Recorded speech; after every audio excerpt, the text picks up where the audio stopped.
दरम्यान खासदार संजय राऊत यांनी मंत्री गिरीश महाजनांवर गंभीर असे आरोप केले आहेत। गिरीश महाजन हे फडणवीसांच्या मंत्रिमंडळातले सर्वात भ्रष्ट मंत्री आहेत असं राऊतांनी म्हटलंय। महाजनांच्या कार्यालयातला अभिषेक कौल कोण आहे असा सवाल देखील संजय राऊतांनी उपस्थित केलाय।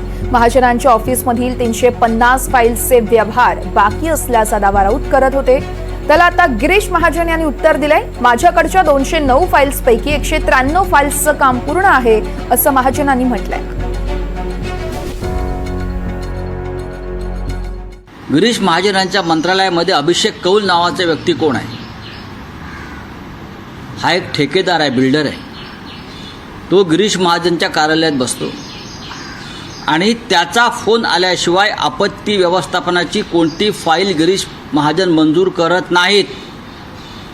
हा अभिषेक कौल सगळे व्यवहार बाहेर करतो। त्याच्याकडे पैसे जमा करायचे। आपत्ती व्यवस्थापन हा सामान्य माणसाशी संबंधित खाता आहे, लक्षात घ्या।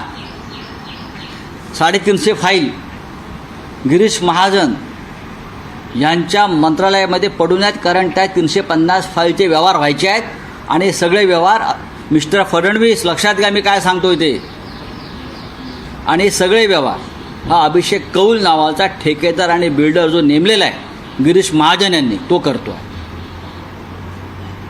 माझ्याकडे फडणवीसांनी मागावं, मी द्यायला तयार आहे, पण मला माहिती आहे तुम्ही कारवाई करणार नाही। पण या राज्याला कळलं पाहिजे काय लायकीचे मंत्री फडणवीस यांच्या मंत्रिमंडळामध्ये आहेत। त्यांनी आपत्ती विभागामध्ये 350 फाईल पडू द्यायला सांगितलेलं आहे। माझी आपल्याला सगळ्यांना विनंती पत्रकारांना की माझ्या ऑफिसमध्ये जा। आता कोणावर विश्वास ठेवायचा? मी त्यांना तर काही सांगू शकत नाही। तुम्हीच ऑफिसमध्ये जा। माझ्या ऑफिसमध्ये किती फाईल पेंडिंग आहे ते बघा। 209 फाईल आतापर्यंत माझ्याकडे आलेल्या होत्या मंत्रिपदाचा भार घेतल्यापासून। त्यातल्या तर माझ्याकडे मी माहितीच मागवलेली आहे। त्यातल्या जवळपास 193 फाईल त्या वेळेत मंत्रिकडून कधीच गेलेला आहे। 16 फाईल 15 फाईल आता आहेत, त्यातल्या जवळपास 13-14 फाईल त्या 2-3-4 दिवसामध्येच माझ्याकडे आलेल्या आहेत। असं काहीतरी वायफाट बोलायचं आणि त्यांना असंच आहे, त्यांच्यावर कोणी काही बोललं की मग त्यांनी बेछूट आरोप करायचे। तुम्ही जे विचारतायत तो माझ्यावर जे आरोप करतायत, कोण तो?